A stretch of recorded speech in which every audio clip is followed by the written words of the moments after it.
예수님께서 마태복음 13장에서 그 씨 뿌리는 그 비유를 통해 가지고 예수님을 따르는 사람들에게는 네 가지 마음밭이 있다 하고 말씀을 했습니다. 첫 번째는 길가와 같은 마음밭이고, 두 번째는 돌밭과 같은 마음밭이고, 세 번째는 가시덤불과 같은 마음밭이 있고, 그리고 네 번째는 옥토와 같은 마음밭이 있다, 이렇게 말씀하셨습니다. 그런데 오늘 본문 말씀에서는 또 하나의 마음밭이 우리 성도들에게 있음을 우리한테 깨닫게 해줍니다. 선지자의 고향과 같은 마음밭입니다. 이번 주 암송구절 우리 하셨죠? 4절, 5절, 6절 말씀 다 같이 한 큰 목소리로 한번 암송해 보겠습니다. 시작. 예수께서 그들에게 이르시되 선지자가 자기 고향과 자기 친척과 자기 집 외에서는 존경을 받지 못함이 없느니라 하시며, 거기서는 다만 소수의 병자에게 안수하여 고치실 뿐이었고 그들이 믿지 않음을 이상히 여기셨더라. 아멘. 오늘 본문을 통해서 선지자의 고향과 같은 마음이라는 제목을 가지고 말씀을 전하려고 합니다. 여기 4절 말씀을 보면 이 본문 배경을 보니까 예수님께서 고향을 방문하셨습니다. 왜 방문하셨는지 성경 문맥으로는 알 수가 없지만 예수님의 모든 행적과 교훈에 준하여 볼 때에 몇 가지로 추측을 할 수 있을 것 같습니다. 우선 예수님이 고향으로 돌아가셔서 잠깐 휴식을 취하셨던 것 같습니다. 그 분주한 생활에서 잠깐 뒤로 물러나 좀 쉬시려 하셨던 것이 아닌가.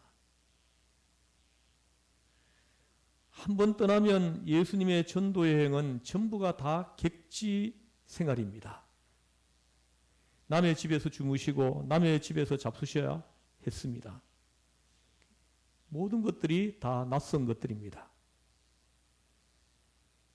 단 한 번도 안온한 가운데서 유하신 일이 없었습니다.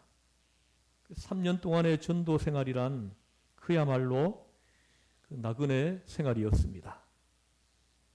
그래서 아마 잠깐 휴식을 취하시려고 고향에 들리셨다 생각합니다.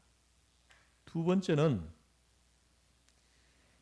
예수님께서 가족들을 만나시려고 하신 것 같습니다. 예수님께서 무슨 말씀을 하셨다는 이야기는 없지만 누구나 고향에 돌아가면 얼마나 이야기가 많겠습니까? 어머니 마리아는 얼마나 많은 것을 궁금해 하였겠습니까? 더욱이 아들에 대하여 여러 가지 소문을 듣고 있는 터입니다. 그러니 이래저래 이야기가 많을 것이라고 상상하기는 어렵지 않습니다. 그러나 예수님께서 고향을 찾으신 이유는 그런 예사로운 이야기를 하실 일이라는 것이 아닙니다. 앞에 있는 이제 저만치 예수님이 걸어갈 길이죠. 저만치 앞에 있는 예수님이 걸어갈 길, 그 십자가의 그 길을 설명하시고자 하신 것 같습니다. 내가 이렇게 가족들을 만나고 떠나면은 이제 고향에 돌아오지 못할 것입니다. 예수님은 이것이 마지막 길인 것입니다.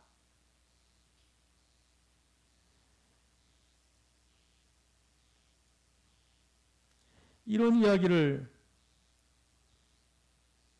이제 하시려고 고향을 들리셨다 생각을 합니다. 이제 정을 끊는 거죠. 이제 마지막 길을 떠난다는 의미에서 저들을 찾아오셨던 것 같습니다. 그 핍박은 날로 심해지고 있죠. 다시는 고향에 돌아올 수 없는 몸이 되기 때문에 고향을 찾으셨다 생각합니다. 하나 더 중요한 이유를 든다면 아마도 이것은 틀림이 없을 것으로 추리하지만 고향에 있는 분들에게 전도를 하시기 위해서일 거라는 것입니다. 그 로마서 9장에 보면 사도 바울이 그 동족 유대인들, 고향 사람들이죠. 동족 이스라엘 그 유대인들이 구원을 받기를 얼마나 간절히 원했는지를 잘 기록해 놓고 있습니다. 내 동족이 예수님을 영접하고 제사함 받고 구원을 받고 하나님의 자녀가 된다면은 내 영혼은 지옥에 떨어져도 나는 괜찮다. 이렇게까지 말을 합니다. 내 영혼이 지옥에 떨어져도 내 동족이 예수님을 영접하고 구원을 받을 수 있다면 나는 그것을 기뻐할 것이다. 이렇게 말씀합니다. 다시 말씀드리면 사도 바울은 이 고향 사람들, 이방인이 아닌 동족들이 제사함 받고 구원받기를 얼마나 간절히 원하셨는지를 우리한테 말씀해 주시는 것입니다. 오늘 예수님이 고향을 찾으신 것도 이 고향 사람들, 그 부모님, 또 형제들, 자매들, 또 친척들 많이 있겠죠? 그들이 예수님을 영접하고 예수님을 구주로 고백하고 그리고 제사함 받고 구원받도록 하기 위해서 예수님은 십자가를 지시기 전에 골고다 언덕을 올라가시기 전에 마지막으로 이 고향을 들리셨다 하는 것입니다. 예수님께서 이제 그 엄청난 우리 인류 구원의 역사, 십자가의 그 구원의 역사를 이루어 가심에 고향을 예외로 둘 수가 없었던 것입니다. 우리가 부모, 형제, 친척, 자녀들을 내 가까이 늘 생각하는 것처럼 예수님 역시 먼저 예수님 믿기를, 고향 사람들이 예수님을 영접하기를 바라셨던 것입니다. 믿어도 더 잘 믿기를 바라셨던 것은 당연한 것이 아니겠습니까? 복음이 그토록 소중한 것일진데 내 가까운 사람이 먼저 이 복음을 받아주기를 바라는 마음, 먼저 믿고 구원받기 바라는 마음이 아니겠습니까? 여러분 가운데서도 뭐 배우자나 또 자녀나 또 부모나 아주 내가 소중히 여기는 가까운 사람들이 아직도 예수님을 영접하지 않는 사람이 있다면 아마 그 가슴에 아마 소원으로 있을 것입니다. 하나님, 다른 모든 사람들보다 앞서서 내 배우자가, 내 자녀가, 내 부모가, 내 친척이 우선적으로 예수님을 영접하고 예수님을 믿고 제사함 받고 구원받고 천국 가게 해주세요. 이런 이제 간절한 마음이 없는 사람이 있겠습니까? 그래서 예수님이 이 고향을 방문하신 것은 참으로 이렇게 중요한 것이었습니다. 그래서 후에 예수님의 형제 중에 야고보, 요한, 여기도 오늘 본문에도 나오죠. 여기 보세요. 3절에 보면은 3절을 같이 한번 읽어보겠습니다. 시작. 이 사람이 마리아의 아들 목수가 아니냐, 야고보와 요셉과 유다와 시몬 형제가 아니냐, 그 누이들이 우리와 함께 여기 있지 아니하냐 하고 예수를 배척한지라 합니다. 여러분 보세요. 여기 보면은 그 예수님의 형제 마리아가 예수님 외에 그 4명의 아들을 더 낳았고 또 딸들도 더 낳았음을 우리한테 알게 하는 아주 중요한 본문입니다. 4명의 아들을 더 낳았는데 이 4명의 아들 중에 야고보, 요한 이 2 아들이 나중에 예수님의 제자가 되잖아요. 제자가 되어서 나중에 그 성경, 신약 성경에 보면 27권 신약 성경 중에 야고보서하고 유다서, 이 유다서를 기록하잖아요. 27권 중에 2권의 책은 예수님의 형제들이 예수님의 제자가 되어가지고 기록한 성경인 것입니다.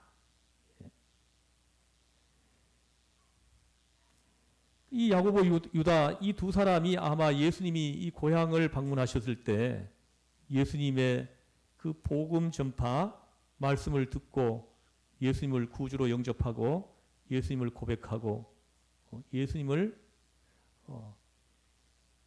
이렇게 믿고 예수님의 제자가 되었다는 거죠.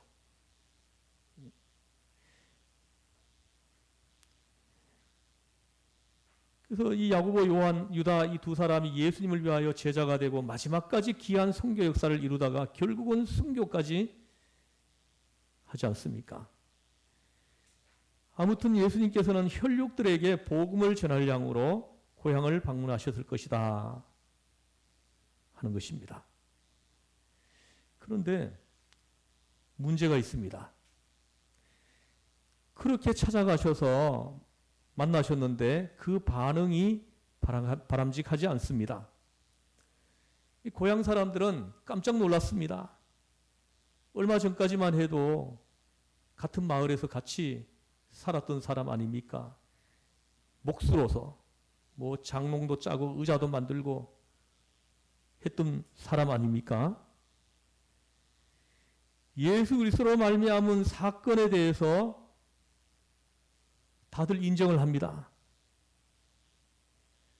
행하신 기적, 베푸신 교훈, 보이신 능력, 지혜, 위상, 그 놀라운 인격, 또 사람이 되신 것까지도 예수님이 메시아라는 것까지도 생각을 합니다. 그러면서도 이 고향 사람들이 예수님을 구주로 영접하는 것을 거부합니다.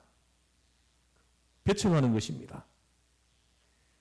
그래서 예수님께서는 선지자가 고향에서는 환영을 받지 못한다고 하시면서 섭섭한 마음으로 고향을 떠나시게 되는 겁니다. 자, 이제 생각해 보겠습니다. 예수님께서 많은 병자를 고치셨습니다. 이를 사람들이 다 눈으로 보고 알고 있습니다. 특별히 가버나움이라는 곳에서 특별히 병자들을 많이 고치셨습니다. 그럼에도 불구하고 그들은 예수님을 믿지 않았습니다. 예수님을 영접하지 않았습니다. 그저 병 고치는 의사로, 훌륭한 의사로만 영접할 뿐이었습니다. 메시아로, 하나님의 아들로 내 죄를 사해 주시고 구원을 받게 하고 하나님의 자녀가 되게 하고 그 나의 구주로 저들은 영접하지 않았습니다. 다시 말하면 병고침 받은 사람들부터가 주님을 배척했다는 것입니다. 예수님께 병고침을 받은 사람들까지도 예수님을 영접하지 않았다는 것입니다. 때때로 우리가 예수 그리스도께 나와서 기도하고 능력 받아가지고 또 은혜 가운데서 그 병고침 받은 분들이 많이 있지 않습니까?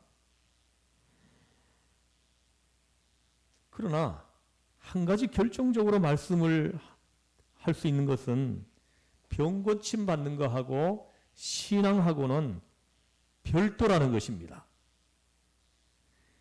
병고침 받았으면 병고침 받았다는 사실 하나만으로 끝납니다. 그 병고침 받은 그 사건을 통해 가지고 하나님을 만나고 예수를 영접하고 구주로 고백하고 이 구원의 복음을 받아들이는 역사가 이루어지기 전까지는 병고침 받은 것은 병고침 받았다는 사건 하나로 그치고 만다는 것입니다. 복음을 안 들으면, 복음을 전해 듣지 않으면은 오히려 예수를 배척한다는 것입니다. 병을 고침 받았다고 해도. 병 고침 받은 그 사건을 통하여 하나님을 만나야 하는 것입니다. 예수를 구주로 영접하고 구주로 믿어야 하는 것입니다.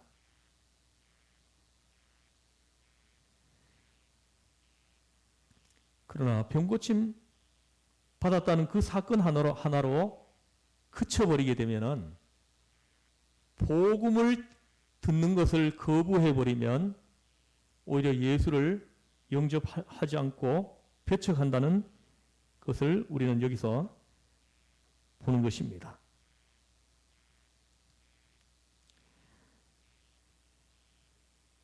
성도 여러분, 이제 중요한 문제가 남았습니다.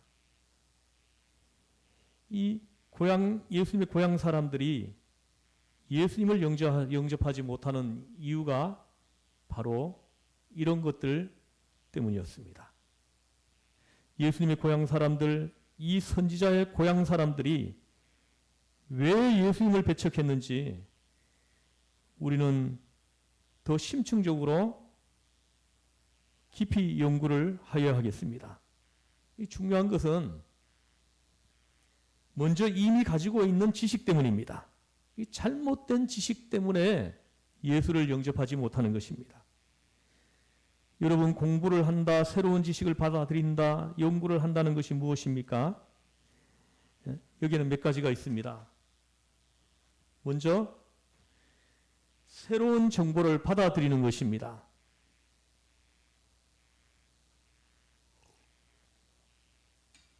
새로운 지식을 받아들이는 것입니다.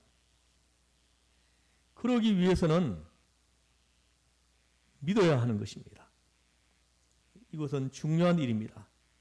새로운 정보를 믿고 받아들여야 하는 것입니다. 내가 달나라를 못 가봤지만 달나라를 갔다 온 사람이 이야기를 하면은 믿어야 하는 것입니다. 내 눈으로 보지 않았다 해도 우리는 들음으로써 정보를 받아들여야 하는 것입니다.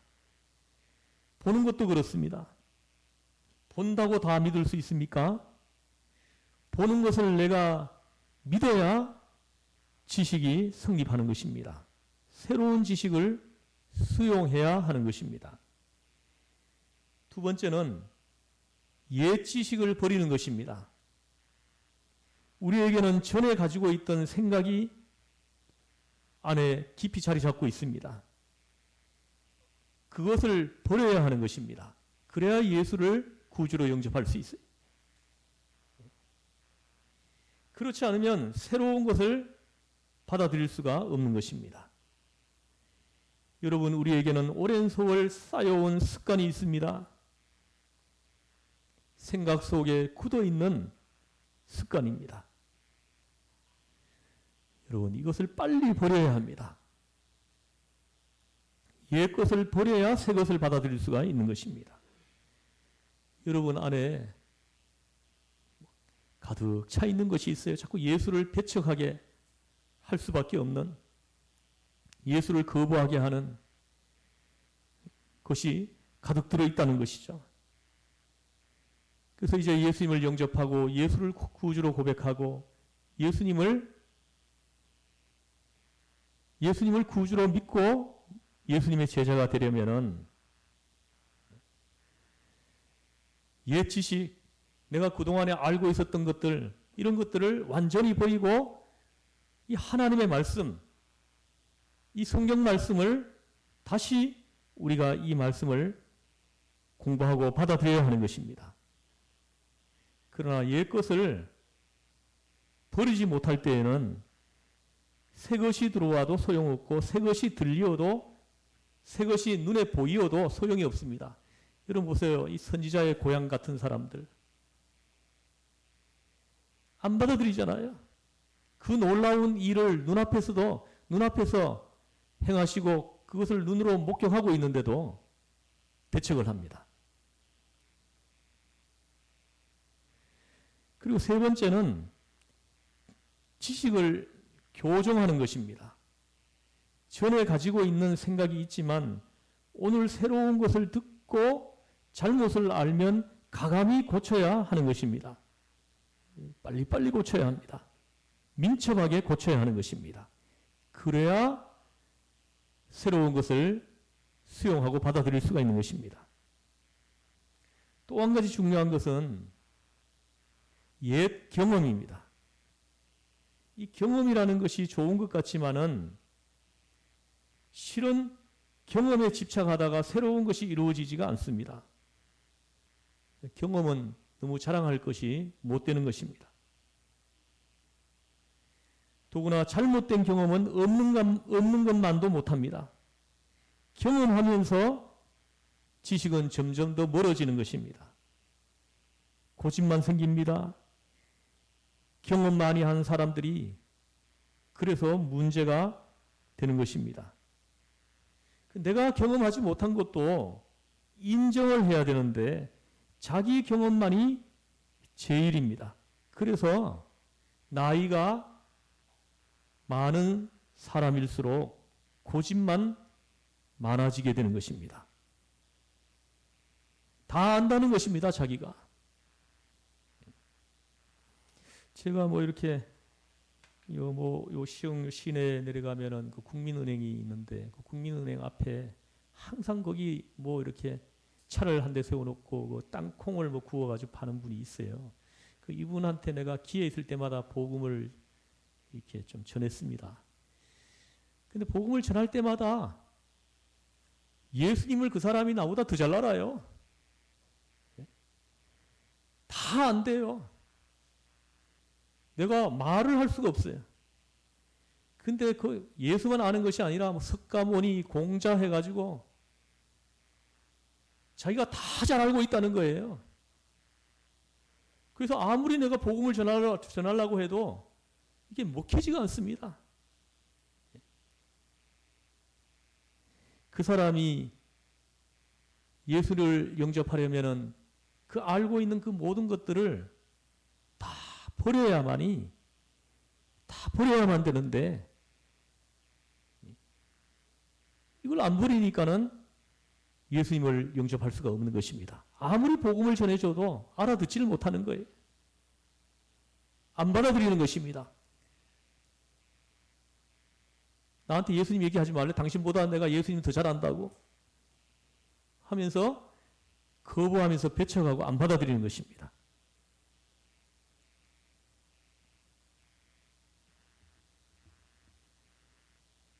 고집이 얼마나 센지 모릅니다. 자기의 지극히 적은 경험을 보편화하는 것처럼 무서운 죄가 없는 것입니다.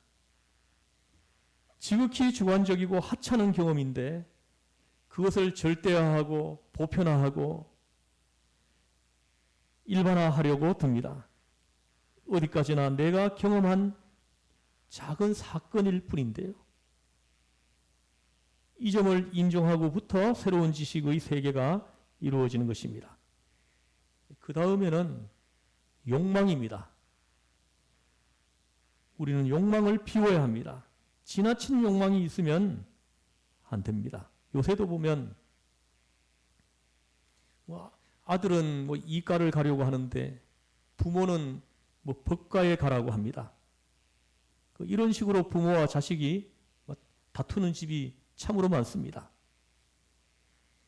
이 기성세대가 신세대를 인정하려고 하지 않습니다. 여기는 욕망이 자리 잡고 있는 것입니다. 욕망을 비워야 생각이 맑아지고 생각이 깨끗해져야 새로운 지식을 받아들일 수가 있는 것입니다. 그런데 지나치게 굳어진 욕망의 노예가 되어 있으면 새로운 지식의 세계를 그는 받아들일 수가 없는 것입니다. 이것을 이렇게 주석을 찾아보니까 이런 현상을 디시뮬레이션이라고 합니다. 이걸 이화 현상이라고 하는 이상한 사고 형태가 만들어진다는 것입니다.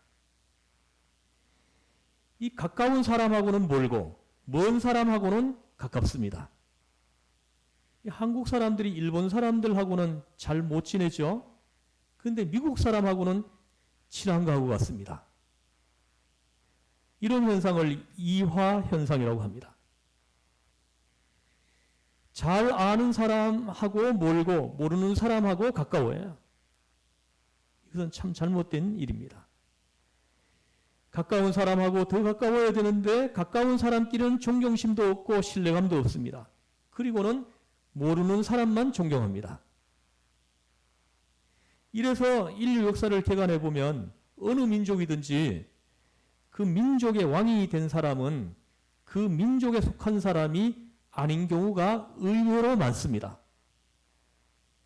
다른 나라 사람, 아웃사이더, 이 다른 나라 사람이 왕이 되는 경우가 이 역사를 살펴보면 참으로 많아요.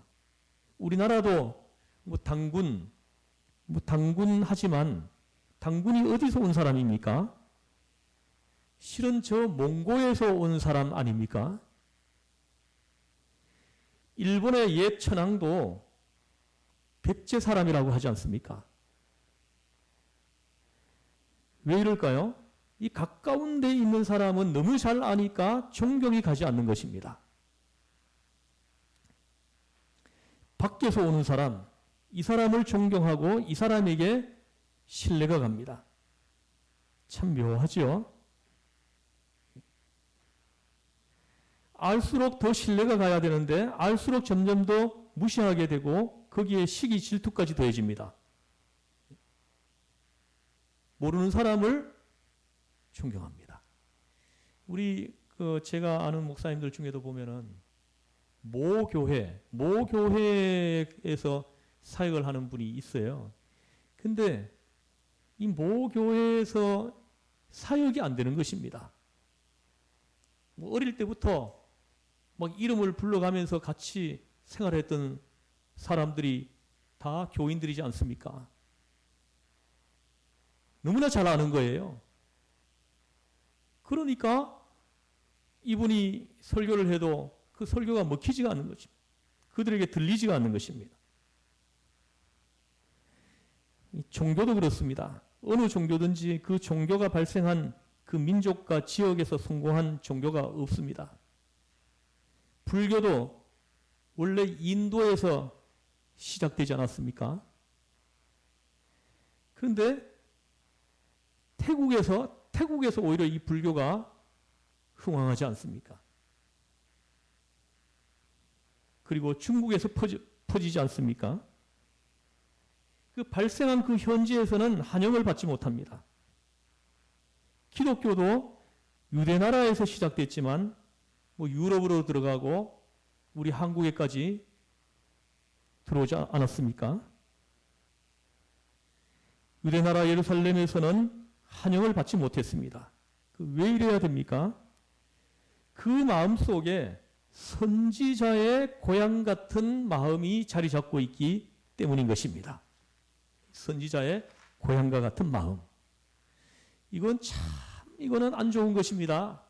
여러분 중에도 이 선지자의 고향과 같은 이런 마음이 있는 사람들이 있어요. 이분들은 정말 이렇게 구원에 이르기가 매우 힘듭니다. 말씀이 안 들어오는데요.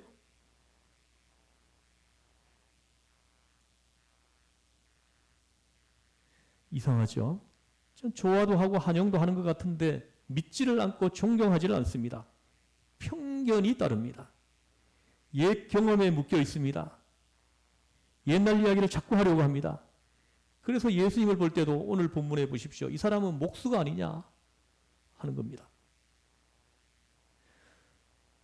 우리하고 같이 있을 때 목수였는데 어느 사이에 어디서 이렇게 배워왔는고? 하나님의 그 큰 역사 안에서 해석하지 못하고 하나님의 사람으로 받아들이지 못하고 30년 동안 지내던 목수 생활을 생각하는 것입니다.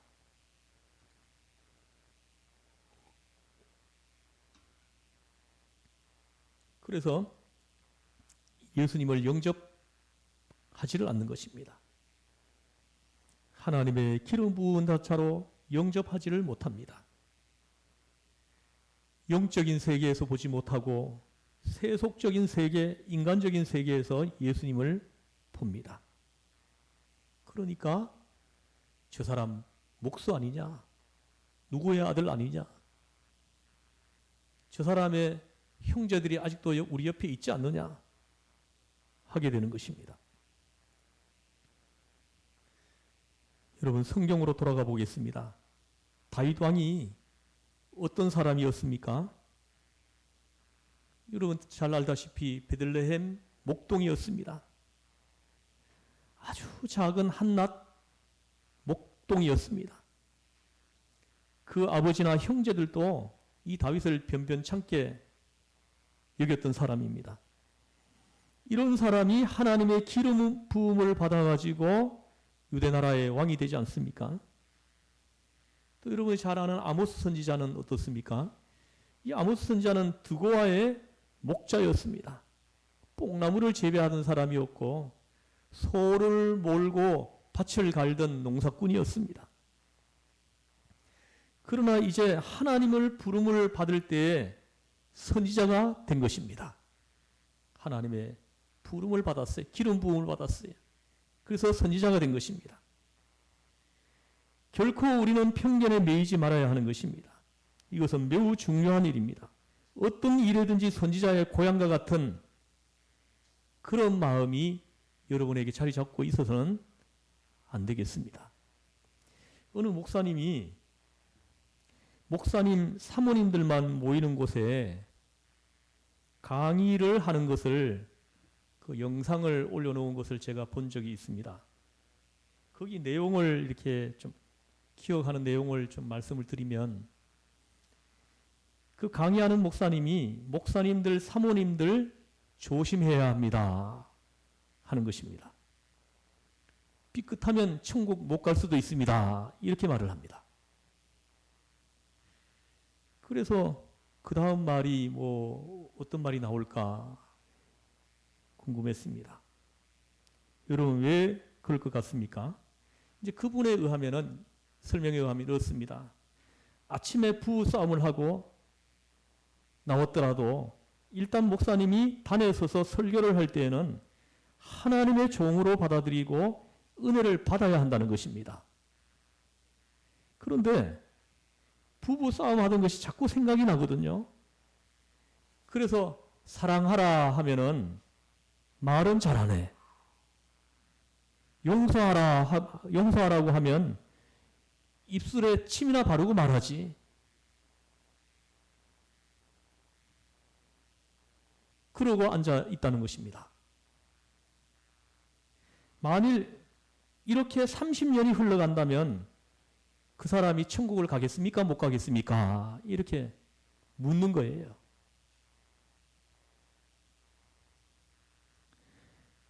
여러분 이건 문제 아닙니까? 심각한 문제입니다.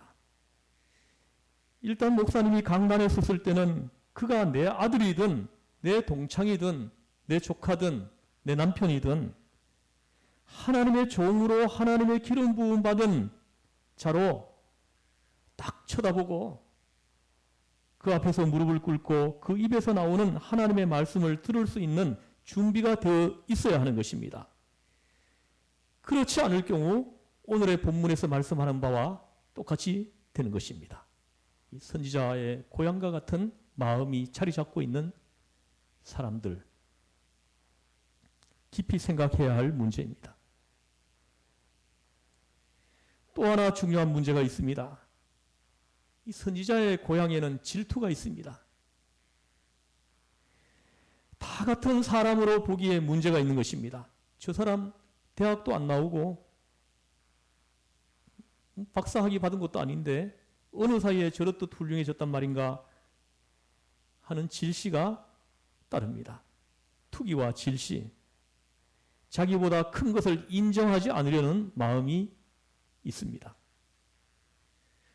저들은 하나님의 기름 부음을 받았다고 하는 것을 특별하게 생각하지 않습니다. 선지자의 고향과 같은 마음을 가지고 있는 사람들, 하나님의 그 기름 부으심, 그 기름 부으심에 대한 깊은 이해가 없는 것입니다. 아예 관심이 없습니다. 그래서 결국은 예수님을 눈앞에 보면서도 눈앞에 예수님이 와 계시는데도 예수님을 영접하지 않았습니다. 예수님을 거부하고 배척해버리고 말지 않습니까? 선지자의 고향과 같은 마음, 여러분 조심해야 합니다. 모름지기 우리는 선지자의 고향과 같은 마음을 극복할 수 있어야 합니다. 알아도 좋고 친해도 좋습니다. 설사 그가 내 아들이라도 좋습니다. 그가 일단 강단에 섰다면은 우리는 순수한 의미에서 그가 하나님의 말씀을 전할 수 있는 하나님의 택함받은 자라고 하는 것을 인정할 수 있어야 하는 것입니다. 하나님의 기름 부음을 받은 사람이다.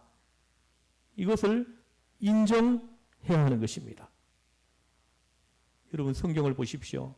마리아는 예수님께서 태어나시는 장면, 또 12살 때 예루살렘을 다녀오면서 그 생긴 일들, 이 모든 사실을 마음에 두고 있었다고 말씀을 합니다.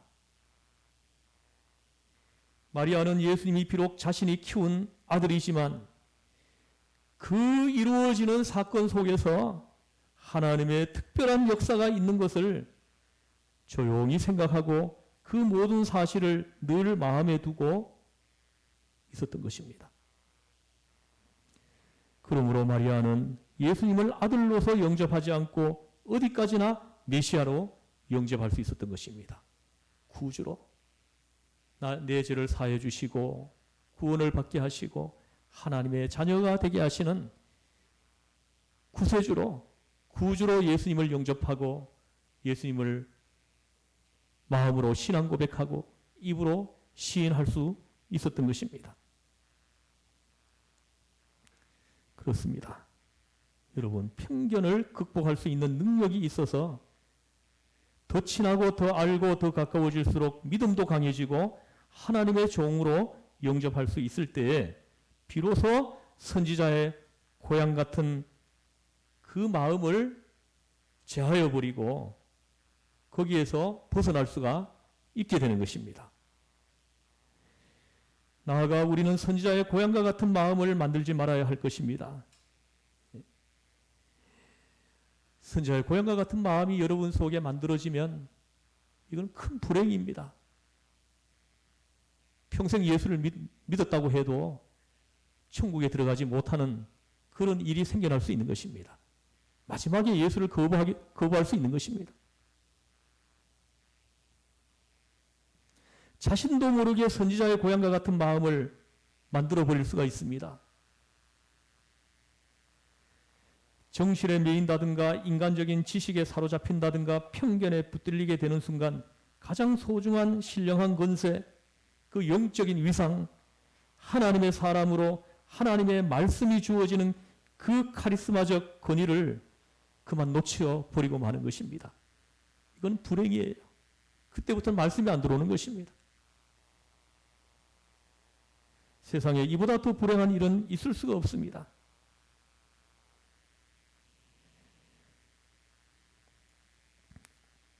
오늘 4절, 5절, 6절 말씀 다시 한번 우리가 그 큰 목소리로 암송을 해보겠습니다. 시작. 예수께서 그들에게 이르시되 선지자가 자기의 고향, 자기의 친척과 자기의 집 외에서는 존경을 받지 못함이 없느니라 하시며 거기에서는 아무런 권능도 행하실 수 없어 다만 소수의 병자만 안수하여 고치실 뿐이었고 그들이 믿지 않음을 이상히 여기셨더라. 아멘. 기도하겠습니다.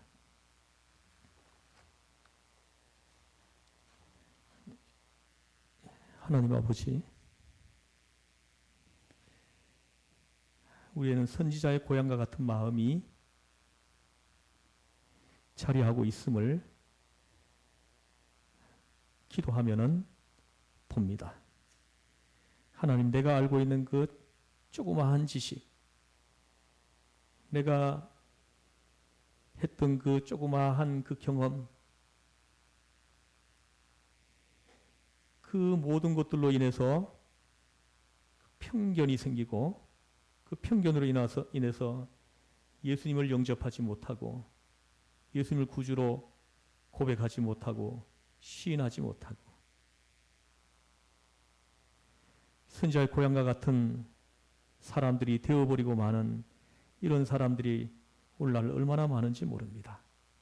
하나님, 사도 바울은 자기가 예수를 만나기 이전에 자기가 알고 있었던 모든 지식들, 모든 경험들을 배설물로 여기노라 하고 고백했습니다. 그리고 예수님을 영접했습니다. 그리고 예수님을 구주로 고백했습니다. 그리고 예수님의 제자가 되어서 평생 동안 복음을 전파하며 자기 인생을 하나님 앞에 올려드렸습니다. 하나님, 우리 시흥전원교회 모든 주의 성도님들 그 10년 가운데 하나님의 성령을 부으셔서 사도 바울에게 있었던 이 놀라운 은혜가 동일하게 우리 모두에게도 임하게 하여 주옵소서. 우리 주 예수 구원하신 예수님의 이름으로 기도드리옵나이다. 아멘.